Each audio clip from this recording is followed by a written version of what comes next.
Shalom, shalom. First and foremost, before I begin, I want to give all praise, honor, and glory unto the Heavenly Father, for the world ignorant because God, His name is Yahweh, in the name of His only begotten Son, our Lord, Savior, and Deliverer, the Messiah, who the world ignorant because Jesus Christ, His name is Yahweh Shah. Bahalayam La Yahweh, Bahashim, Yahweh Shah, Bahashim, the Kakadash.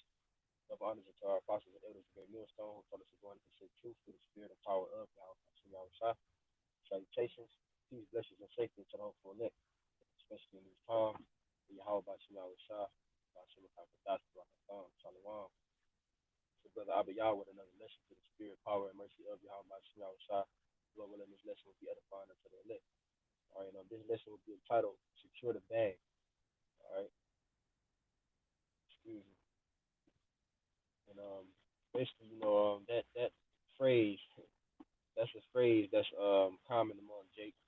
Jake being short for Jacob, which is Jacob's name in the Bible was changed to Israel, which is referring to us Israelites, us so-called Negroes, Latinos, and Native Americans. So Jake is just short for you know when we're speaking about Israelites.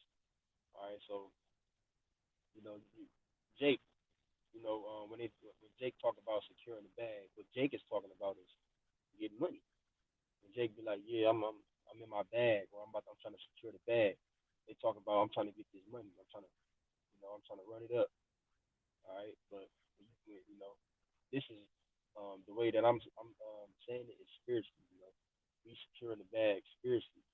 All right, we ain't talking about carnal carnal money. We're not talking about any form of worldly gain, any form of earthly riches and things like that. All right, when we speak about securing the bag, spiritually, it's talking about basically giving diligence to make your calling and election sure. Okay, so that's really gonna be the topic of the lesson, man, and I pray that it's edifying. All right, but before I begin, I'm gonna get the I didn't I don't know how this is gonna react, on StreamYard by me going looking it up on my phone. So I did, I basically wrote it down on the paper. So I'm gonna just read what I got, what I researched on the paper. So what I researched is what does it mean to secure the bag?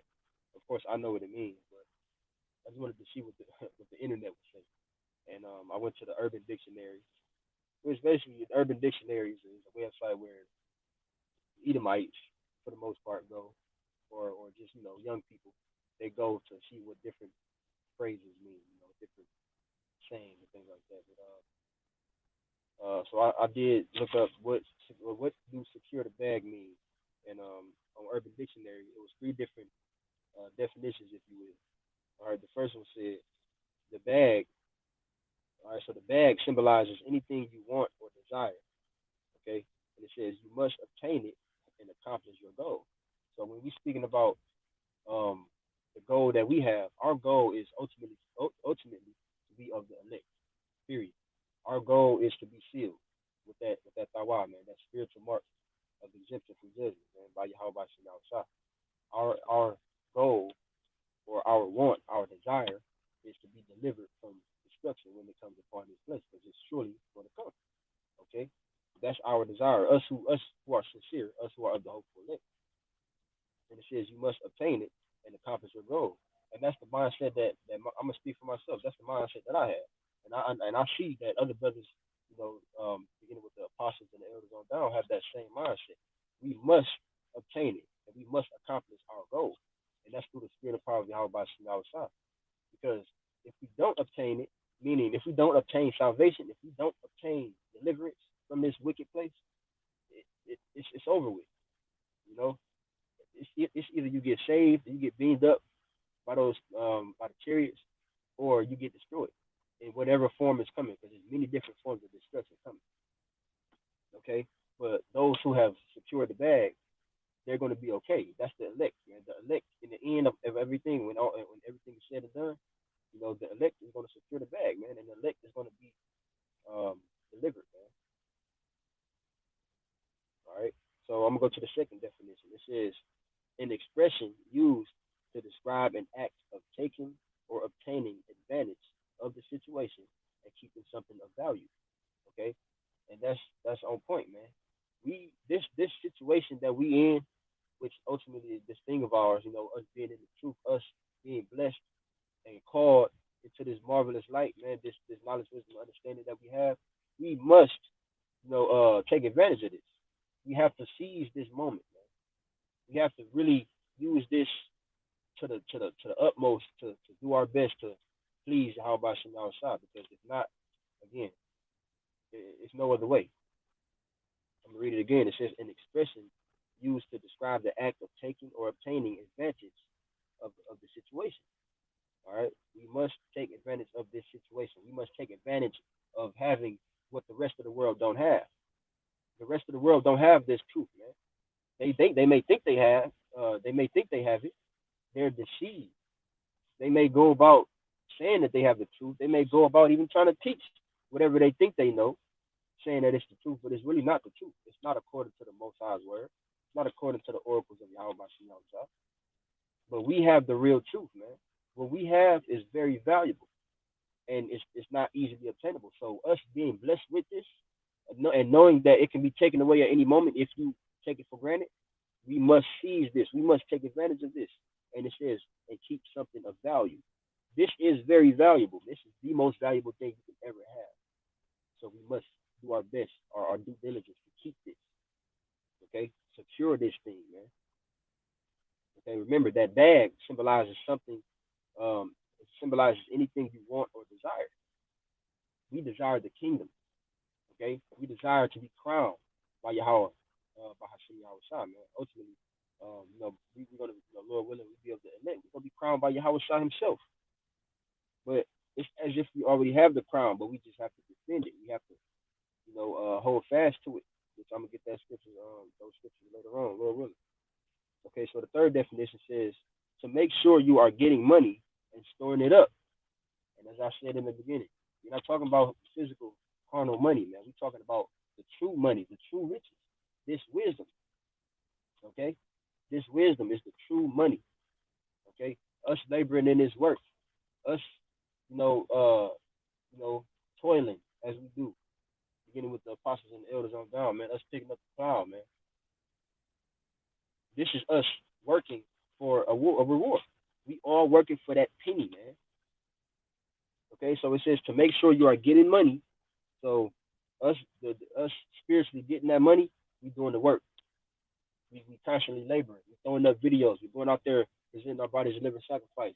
Going out on the highways and hedges. We being charitable.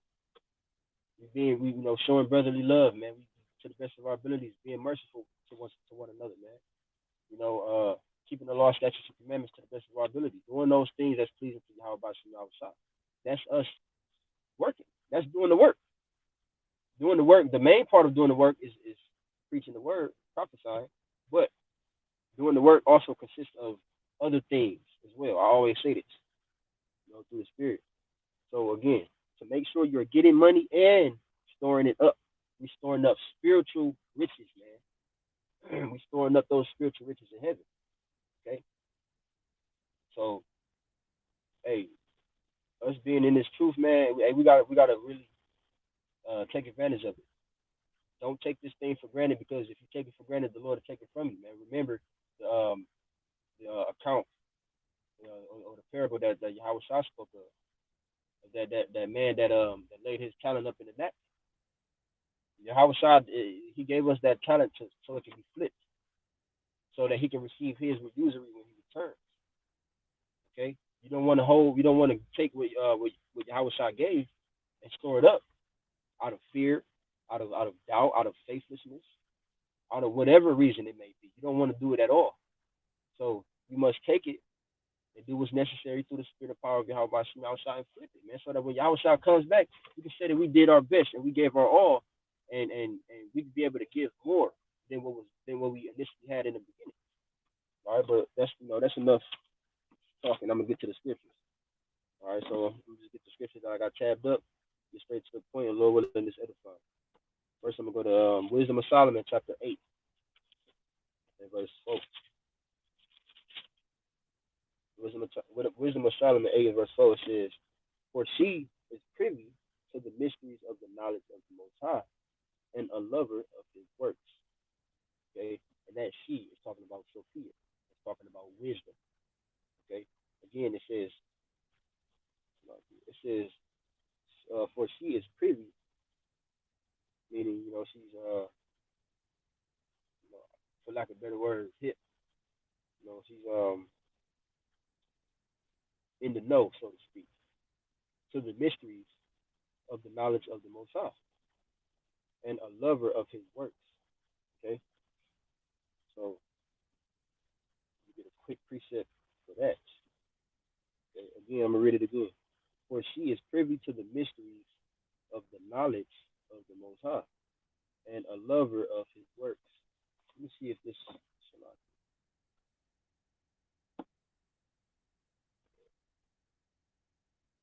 wonder if it'll stop recording. You know what? Let me just keep going. Let me get a quick precept though. Romans chapter 8 and verse 11.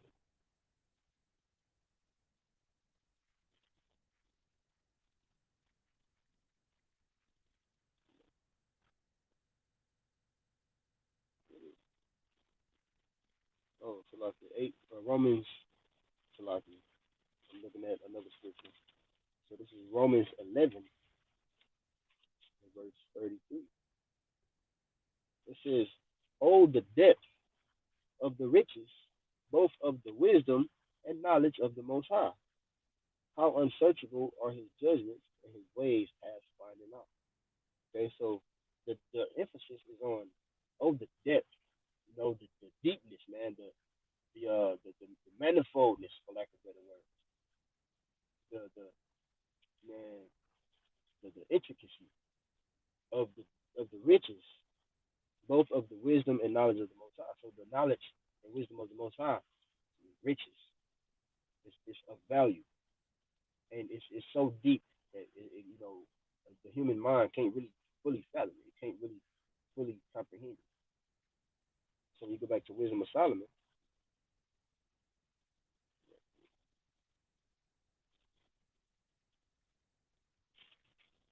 Back to Wisdom of Solomon 8, verse 4. It says, "For she is privy to the mysteries of the knowledge of the Most High." Okay, so she's privy. Wisdom is privy to those riches, man. That wisdom is privy to the knowledge of the Most High and a lover of His works. Okay, so we're gonna continue on Wisdom of Solomon 8 and verse 5. If riches be a possession to be desired in this life, what is richer than wisdom that worketh all things? Okay, I'll read that again. If riches be a possession to be desired in this life, what is richer than wisdom that worketh all things? So anything that you can desire on this earth, it's not, wisdom can get you that. Wisdom is in all things. So you it will behoove you to desire wisdom first if you want all of these other things, of course, or righteous things, of course. But the scriptures say, man, labor not to be rich. But you have some people who's in that mindset, and they're gonna be stuck in that mindset.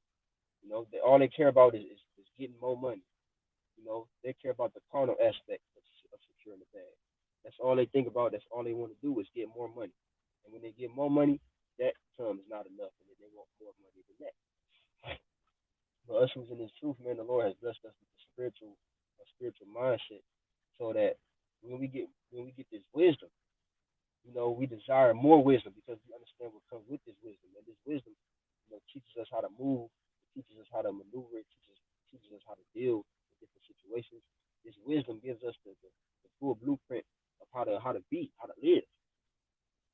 This is why it's so valuable, because the rest of the world don't have the guidance that we have. The rest of the world don't have the discipline that we have that comes with this wisdom.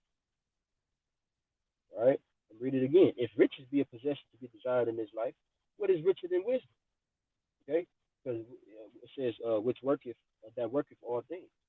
With wisdom comes all those things, man. Just look at King Solomon. You know, which That's why the Lord was pleased with King Solomon when King Solomon could have asked for anything his heart desired, but he asked for wisdom and the ability to be able to judge the nations. Paraphrase. But with that wisdom came all of the riches, all of the possessions, all of the women, the wives, the concubines, all of those things, because he wanted wisdom. Because that wisdom worketh in all things. Verse 6. And if matter of fact, I'm gonna read that verse, Wisdom of Solomon 8:5 in the GNT verse. It says, "Is it good to have riches in this life? Nothing can make you richer than wisdom, who makes everything function."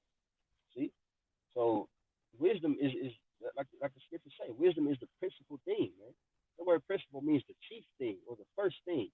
You should always desire wisdom first, because and the scriptures also say the Most High loveth none but him that dwelleth with wisdom. Roughly paraphrase. So not only if you seek wisdom, will you be loved of Yahweh Bashim Yahushua, but the Lord will allow you to prosper. The Lord will allow you to flourish. As long as you seeking things in righteousness, the Lord will allow you to flourish and prosper, man. What's better than that? Not only are you pleasing the Lord, but the Lord is allowing you to prosper. The Lord is allowing you to have what's necessary to live, to survive. You know, it's nothing better than that, man. All right, it said nothing can make you richer than wisdom. Nothing. All right, because with wisdom, just looking at it from a carnal person's aspect. Okay, let's look at it like you just a nigga in the world, and you want wisdom because you want to know how to make more money. Well, wisdom can get you that. With wisdom, you will know what to do, how to do it, when to do it, so that you can accumulate more money, more possessions, more whatever. But if you just want those possessions, eventually those things are going to fly away from you. You're going to be separated from those things. Those possessions that you have, you're not going to know how to use them. You're not going to know the uses of them. You're not going to know, how to keep those things, how to maintain those things. But with wisdom, you're able to have those things, obtain those things, and keep those things, and know how to use them for what they are, for what they were meant to be, for whatever it may be, whether it's material, carnal possessions, tangible things, or whether it's spiritual things, whether it's certain attributes, certain emotions, certain elements, whatever. Wisdom will allow you to have the full aspect of how to do, when to do, and what to do. That's the beautiful part about it. That's why wisdom is valuable. We must secure that wisdom. Securing wisdom is ultimately securing the kingdom of heaven, man. You know. So we're gonna continue on Wisdom of Solomon 8 and verse 6. And if prudence works, prudence is another word for wisdom. It says, and if prudence work, who who Salaki, and if prudence work, who of all that are is a more cunning worker of is a and if prudence works, who of all that are is a more cunning workman than she. Okay, so meaning out of everybody, who is a more cunning worker than prudence, than wisdom? You know, and if prudence works, who all that are, meaning out of everybody, is a more cunning worker than she? You know, who's better or who's more efficient, who's more valuable than wisdom? You know. So we're gonna go to the next precept. It's gonna be Proverbs chapter 8 and 11, which is the one I thought I was going to, but I was looking at the wrong one. So Proverbs 8 and 11. For wisdom, for wisdom is better than rubies, and all the things that may be desired are not to be compared to it. Okay, wisdom is better than rubies. We understand the rarity of rubies. Rubies is not just the everyday stone. Rubies are very, very hard to get, so they're valuable. The less accessible, the more valuable. So if rubies are not easily accessible, how much more this truth, which you can't just go dig up. You can't go dig up this truth. You can't buy this truth. You can't obtain this truth on your own. It has to be given unto you from on high. It has to be put in you. How much more valuable is this wisdom that we have? It's far beyond rubies, far beyond gold and silver and any other possession. Let me read it again. It says, for wisdom is better than rubies, and all the things that may be desired on this earth are not to be compared to it. It don't matter what you may come up with. It don't matter what it is and how much of it you say you have or that you want. It still can't compare to this wisdom, man. This wisdom is peace. This wisdom is, you know, see, I don't even have the words for it. This wisdom is everything, man. I wouldn't want anything else above this, you know. We'll go to the next precept. Yeah, this is very valuable what we have, brothers. And the few sisters that may be watching. This is very, very valuable, man. And even me saying that, it don't put enough emphasis on just how important this thing of ours is. This is Colossians chapter 3 and verse 2. Set your affection on things above, not on things on the earth. Okay, so don't that word affection goes into your with the thing that you regard, the thing that you think upon, where your mind is, what your affection is on is what your mind is on. What are you regarding? What are basically what are you entertaining? Where's your mind at? What are you minding? Set your mind, set your affection on things above, meaning set your affection or your mind on the kingdom of heaven, not on things upon the earth, man. Because why? The things upon the earth, whatever those things may be that you desire, they're temporary. They're gonna pass away. All right, the fashion of this world passes away. Everything is temporal on this earth. Therefore, us desiring those things above, man, those things are uncorruptible. Those things are everlasting. It's harder to get, so it's that much more valuable, and it's going to last forever. So why would you want something less valuable and for it to be temporary, rather than to, go through, the hell that you may have to go through the tribulation, stick it out, and eventually get the greatest reward that you can ever receive, to the point to where we can't even describe it accurately enough in this flesh. Something that's that much greater, and it's going to be forever and ever and ever, even forever and ever. It, that's why I say it can't be compared. The things that are to be desired cannot be compared to it. This wisdom.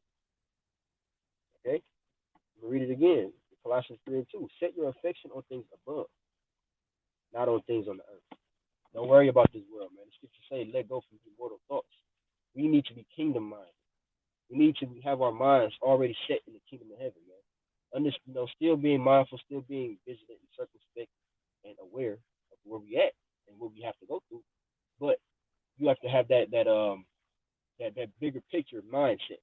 We already looking into the kingdom. We already see, you know, we already see us eating real fruit, eating real food, us being able to be accepted back by the Father Yahweh, and not have to be, looked at as unclean and undesired.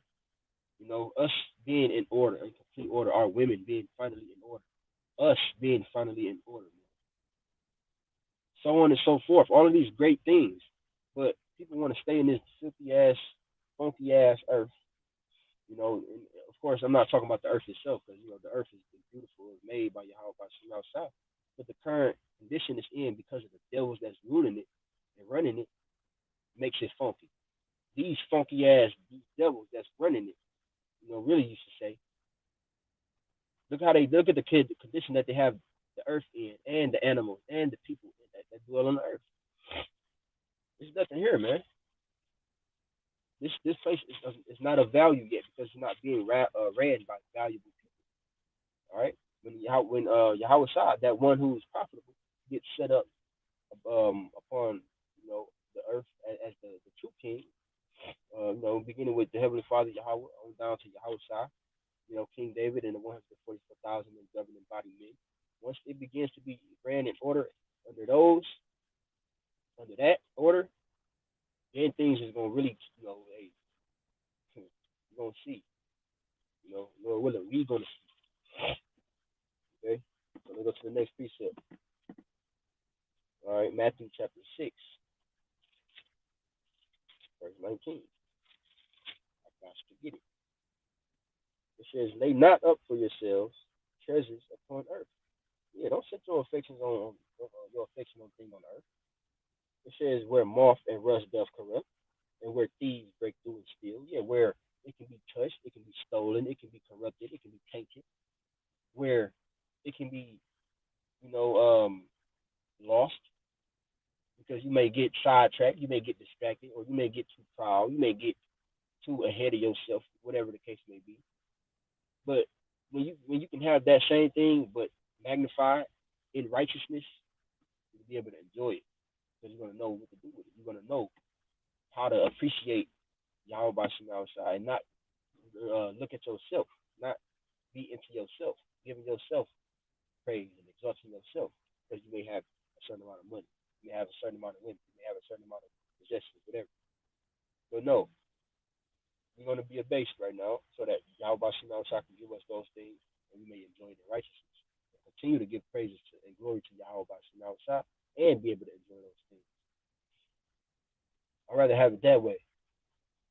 But some people they want they treat now. They want their consolation now.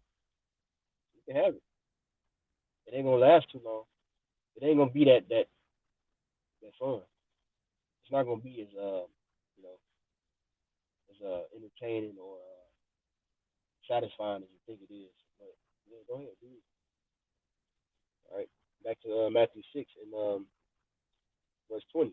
But lay up for yourselves treasures in heaven. All right, lay up for yourselves treasures in heaven, where moth and rust doth where neither moth nor rust doth corrupt, and where thieves do not break through nor steal, because this is of Yahweh Bahashim Yahweh Shah. So man can't do nothing against it. The things that are upon this earth, if you lay up your treasures upon this earth, the Most High is not of this earth. Therefore, those riches that you may have, they're not of the Most High. They're not of that incorruptible place. So it can be tainted, it can be touched, it can be stolen, so on and so forth. But if those riches be given unto you by Yahweh Bashim Shah rather than by man, you're not receiving the benefits of man. You're receiving those benefits from Yahweh Bashim Shah. So can't nobody do nothing against that. Can't nobody take that from you. If the Lord crown you, if the Lord justifies you, can't nobody do nothing against that. You are sealed. You are secure. You're verified. Lord willing, we be of the elect. We want to be verified. We want to be secure. So we must, in the meantime, secure the bag. We must secure this knowledge, this wisdom and understanding. We must hold fast to our crown. This thing that we have, why it says, Isaiah 33 and 6, wisdom and knowledge of the stability of thy times, strength of salvation, the fear of the Lord is his treasure. Okay? Wisdom is the beginning of the wisdom is the slaki. How's it go? The beginning of wisdom is the fear of the Lord. Okay? Roughly paraphrasing. But brothers know what I mean. So that goes hand in hand, man. The fear of the Lord is his treasure. Wisdom is more valuable than rubies. It goes hand in hand. So this is where our value should be. Let me continue on. Read verse 20 again. But lay up for yourselves treasures in heaven. When you're laying up treasures, you're storing it up. I'm going to read the definition of securing the bag. I'm going to read the definition again. It says to make sure you're getting money, laboring in his work, right? Laying up those treasures. It says, and storing it up. Laying up those treasures in heaven. That is securing the bag. And how do we do that? Again, we laboring in His work, doing these videos, going out on the highways and hedges, man, being brotherly, looking out for the brotherhood. Whatever you can do to help and contribute to the ministry, that is doing the work. That's labor. That's laying up those treasures, man. All right. Verse 21. For where your treasure is, there will your heart be also. So if your treasure is on the earth, then your heart or your mind, that word heart goes into your mind. Where your treasure is, there will your heart be also. If your treasure is upon this earth, your mind is on this earth. If your treasure is in heaven, your mind is on the kingdom. The scriptures say, man, they that they that um they that walk after the flesh do mind the things of the flesh, but they that are after the spirit, the things of the spirit. We have to have our mind on the things of the spirit, man. The ultimate thing of the spirit, which is the kingdom, man. Okay. So from there we're gonna go to First Corinthians 15,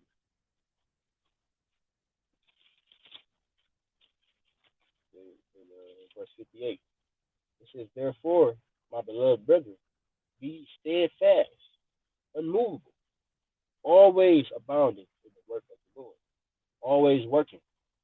So when you think about it in the carnal sense, if you always working, always punching in the clock, always, always showing up, always present on the job, then what? If things go smoothly, if things go how they're supposed to go, then what? You always working, so what? You always gonna get paid. You always got a check coming. So us always abounding in the work, and brothers recently went into that word, the apostles, as well as other brothers after the apostles went into that the word abounding. It means to exceed your roughly, I can't remember exactly what it says, but it means to I guess exceed your lot. Not I guess, but I believe it means to exceed your portion or your lot, roughly paraphrasing. Brothers can look into the word, themselves in that particular scripture. But whatever you have is, you're exceeding it. We've been given a certain talent. We've been given a certain portion. We've been given a certain measure. We have to exceed in that. You have to, abound in that, man. Read it again. It says, therefore, my beloved brethren, be ye steadfast, unmovable. Man, we got to be firm. We got to be rooted, secure, always abounding in the work of the Lord. For as much as you know that your labor is not in vain in the Lord. So just like you expect your check every week or every 2 weeks, depending on whatever kind of job you got, you expect when you go to work. Now, the same faith we have when we go to work for these crackers, for and Lord willing, I don't get no strikes for that, man. But we go to work we go to work for E, and we don't get paid the same day, but we still go to work because we have faith that we're gonna get paid that whatever pay period, whatever day the pay period land on, we expect to get paid that day, right? So we have to have that same expectation working for Yahweh by Shem Shah. The Lord, he that cometh to the Most High must believe that he is, and that he is a rewarder of them that diligently seek him. So us diligently seeking the Lord is always abounding in his work. Okay? If we abound in the work, if we continue in that work, man, steadfastly, then it's a sure thing that we're gonna get rewarded for it, man. It says it said, for as much as you know that your labor is not in vain in the Lord. What we doing, it's not in vain. It's not for nothing. It's not for nothing, man. It's being accounted for as long as we continue in it and do it to the end, Lord willing. Yahweh Shem Shah willing. This is going to be rewarded. Okay?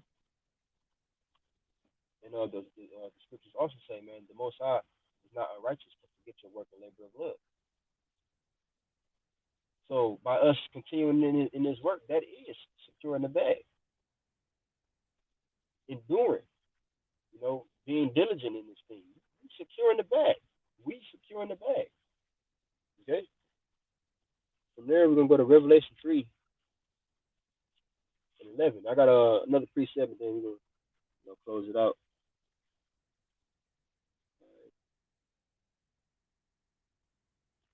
Okay, let me see something.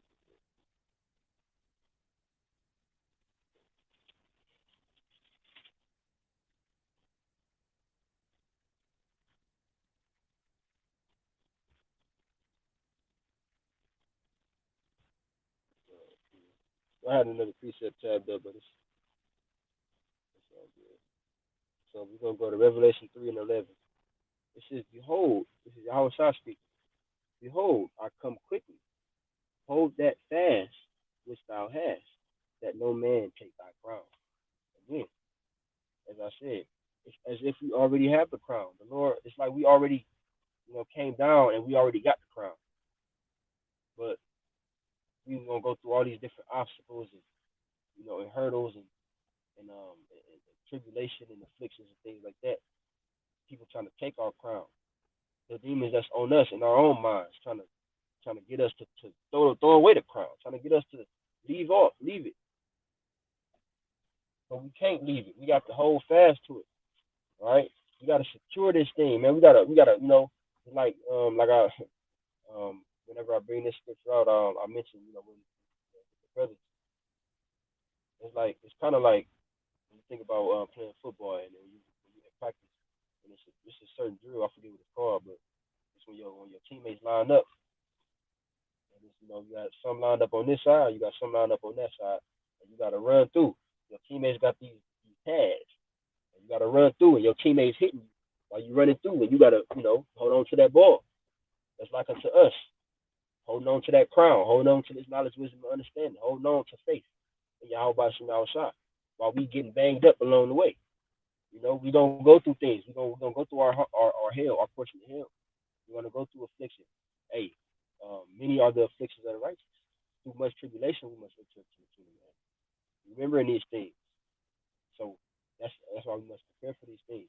But in the meantime, we have to prepare ourselves to hold fast, to secure what we have, not let anything or anyone take it from us, man.